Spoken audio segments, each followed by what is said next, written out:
दिल्ली के लाल किला में ब्लास्ट के बाद इस वक्त दहशत का माहौल है। हालांकि सुरक्षा एजेंसियां इस वक्त मौकाए वारदात पर पहुंच चुकी हैं। दो अपडेट इस वक्त ब्लास्ट से जुड़ी हुई हैं, वो आपको देते चलते हैं। उसके बाद फिर मेरे साथ फॉर्मर रॉ ऑफिसर एनके सूद जी जुड़े हैं, उनसे बातचीत करेंगे इस पूरे लाल किला ब्लास्ट पर। अपडेट अभी ये है कि पीएम मोदी से गृह मंत्री अमित शाह की बातचीत हुई है और पूरा अपडेट प्रधानमंत्री नरेंद्र मोदी ने गृह मंत्री अमित शाह से लिया है। गृह मंत्री अमित शाह ने आईबी चीफ से बात की है, दिल्ली पुलिस कमिश्नर से बात की है।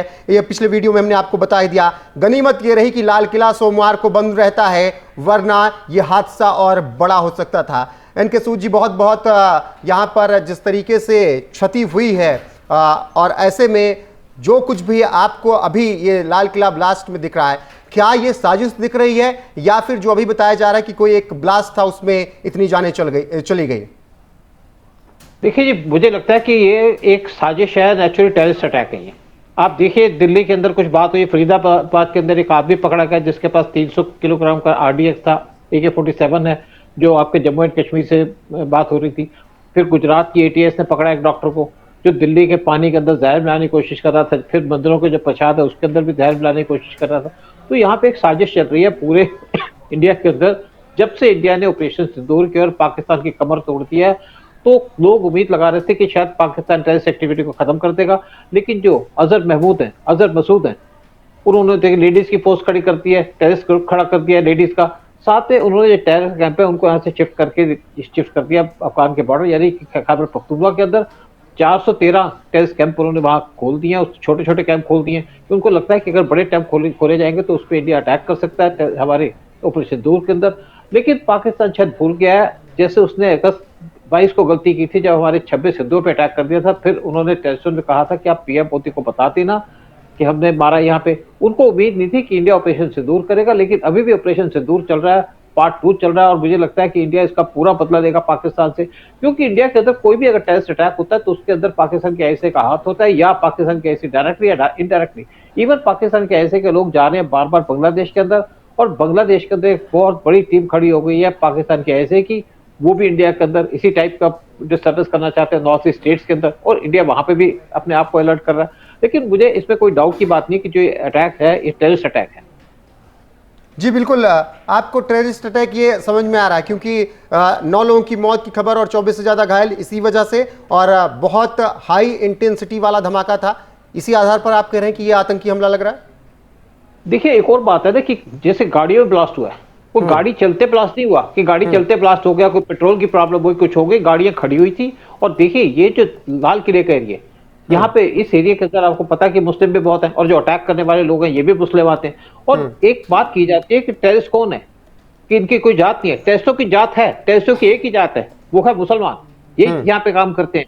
और यहाँ पे भी जो टेररिस्ट अटैक होगा इसके अंदर नेचुरली मुसलमान होंगे, इसमें कोई डाउट की बात नहीं है, किसी को और कोई लेना। फिर एक और मैं आपसे बात कहूंगा कि हमारी जो अपोजिशन पार्टी है बहुत ज्यादा इररिस्पॉन्सिबल है। कांग्रेस से कहा है गवर्नमेंट इसकी जल्दी से जल्दी जांच करे। उसने ये नहीं कहा कि जो टेरर अटैक हुआ है, ये अटैक हुआ है, इसके पीछे किसी को क्रिटिसाइज किया हो, लोगों से सिंपैथी दिखाई हो। उन्हें सिर्फ एक वर्ड कह दिया कि यहाँ पे गवर्नमेंट जल्दी से जल्दी जांच करे। देखिए, इस टाइम पे एक और बात कहूंगा कि बिहार के अंदर पोलिंग होने का टाइम आ चुका है। अभी इलेक्शन की कैंपेनिंग बंद हुई है, तो इसका भी पर्पस हो सकता है इस क्लास का कि बिहार के इलेक्शन को किसी न किसी तरीके से वहां पे इंटरेस्ट डाला जाए, बताया जाए कि यहाँ पे गवर्नमेंट नाकाम है। क्योंकि यहाँ पे चुपचाप अब जो कैंपेनिंग की जाएगी वो की जाएगी कि दिल्ली के अंदर ब्लास्ट हो सकता है। तो आप सोच सकते हैं, देखिए दिल्ली के अंदर एक ब्लास्ट नहीं, कई चीजें करने की साजिश चल रही थी। जैसे आरडीएक्स का काम था, एक जो आदमी पकड़ा गया 350 किलोग्राम के साथ। फिर एक जो पॉइजन मिलाने का काम था दिल्ली के पानी के अंदर और मंदिरों के प्रसाद के अंदर या सब्जियों के अंदर, तो वो भी एक साजिश चल रही थी। ये जो एक काम किया जा रहा है बड़े प्लान तरीके से किया जा रहा है। बिल्कुल, प्रधानमंत्री नरेंद्र मोदी ने गृहमंत्री अमित शाह से एनके सूद जी जानकारी ली है। आपको लग रहा है कि फरीदाबाद वाला जो मामला आज सुबह हुआ और फिर यहाँ पर ये ब्लास्ट हुआ, ये सब कड़ियां जुड़ रही हैं आपकी नजर में भी? बिल्कुल जुड़ रही हैं। फिर आप देखिए ना, जो पॉइजन का केस था, और देखिए यहाँ पे क्या है कि इस टाइम आईएसआईएस खुरासान उसके लोग पकड़े गए, और आईएसआईएस खुरासान के अजहर महमूद के साथ लिंक हैं। पीछे पाकिस्तान के आईएसआई ने इनके साथ लिंक बनाए थे, आईएसआईएस खुरासान के, और साथ में जो मसूद अजहर की जो मिलिटेंट ऑर्गेनाइजेशन है, ताकि बलूचियों पे काम किया जाए, उनके खिलाफ एक्शन लिया जाए। साथ में उनके एक और बात आई थी कि वो इंडिया के खिलाफ भी इनको यूज करना चाहते हैं, इंडिया के अंदर टेररिस्ट अटैक करना चाहते हैं। देखिए यहाँ पे पीएफआई काम कर रही थी हिंदुस्तान के अंदर, टेररिस्ट अटैक करने की बहुत सी ऑर्गेनाइजेशन यहाँ काम कर रही थी। इंडिया ने बड़ी मजबूती से उन सबको कंट्रोल किया, लेकिन फिर भी एक अटैक हो गया, क्योंकि पाकिस्तान नई नई साजिश करता है, नए नए तरीके ढूंढता है अटैक करने के। पाकिस्तान को पता है कि हम टेररिस्ट भेजेंगे तो इंडिया उनको मारेगा तो अलग, साथ में पाकिस्तान को बर्बाद कर देगा। तो पाकिस्तान की नई साजिश है, यानी कि इंटरनल अंदर से ही कुछ ऐसा करना कि जिससे इंडिया के अंदर हलचल मच जाए। पाकिस्तान आप तो जल रहा है, इंडिया को भी जलाना चाहता है। बिल्कुल एरकत सूद जी, एक मिनट के लिए रोकना चाहूंगा, बस 10 सेकंड के लिए। अभी ताजा अपडेट की है कि मौत का आंकड़ा अब 10 पार कर चुका है, और पहले खबर आई कि 5, फिर 6, फिर 8, और अब मौत का आंकड़ा 10 पार कर चुका है। अब घायलों की संख्या जो है 24 से बढ़कर और ज्यादा बताई जा रही है। जांच में आगे तमाम और खुलासे होंगे। एनके सूद जी, जिस तरीके से मौत का आंकड़ा बढ़ रहा है, उसके साथ ही साथ ये डर बढ़ता जा रहा है, जो अभी अंदेशा है कि आतंकी हमला था या फिर नहीं। देखिए, इसमें तो कोई डाउट की बात ही नहीं है। मैं तो आपको फर्स्ट साइड पे कह सकता हूं कि आतंकी हमला था, इसमें सोचने की बात नहीं है। देखिए, कोई इंसिडेंट नहीं है कि कहीं पे गैस लीक हो गई, वहां से ब्लास्ट हो गया। ये प्रॉपर तरीके से जो गाड़ियां पार्क थी उनमें ब्लास्ट किया गया। कोई चलती गाड़ियां ब्लास्ट नहीं हुआ, गाड़ियां पार्क थी, वहां पे जाकर के किसी ने कुछ प्लांट किया, या आरडीएक्स प्लांट किया होगा, क्या होगा ये तो हमारी एजेंसीज को पता चलेगा जब इंक्वायरी चलेगी। लेकिन इसमें कोई डाउट की बात नहीं कि आतंकी हमला था। आप देखिए, जब पीएम 2014 से पहले पूरे इंडिया के अंदर आतंकी हमले होते थे। जब पीएम मोदी आ गए तो उन्होंने आतंकी हमले रोक दिए, सिर्फ श्रीनगर के अंदर आ गए, अब वहां भी बंद हो गए। तो पाकिस्तान नई चाल ढूंढ रहा है, नए तरीके से यहाँ पे इंडिया को डिस्टर्ब करने की कोशिश करेगा, इंडिया के अंदर आतंकी हमले करने की कोशिश करेगा, क्योंकि पाकिस्तान बाज आएगा ही नहीं। जब तक पाकिस्तान रहेगा तब तक कुछ ना कुछ करता रहेगा। आपको लग रहा है कि मतलब अगर आतंकी हमला है तो फिर वही पाकिस्तान ने ही करवाया? देखिए, और कौन करेगा? इंडिया के अंदर और कोई नहीं है, सबके पीछे पाकिस्तान है। पाकिस्तान क्या है इसी, क्योंकि पाकिस्तान की सर्वाइवल इसी के ऊपर है कि इंडिया के अंदर आतंकी हमले होते हैं। जब देखिए, पाकिस्तान 1965 का वार हार गया, 71 का हार गया। उसके बाद पाकिस्तान ने कि जो उस टाइम पे जो प्रेसिडेंट थे, उन्होंने कहा कि इंडिया के अंदर हम 200,000 कट्स देंगे। जब उस पे भी उन्होंने कारगिल अटैक कर दिया, उसके बाद तो हमने उनको फिर बदला ले दिया, फिर उनको 3,000 उनके सोल्जर मार दिए। लेकिन फिर पाकिस्तान ने उरी अटैक कर दिया।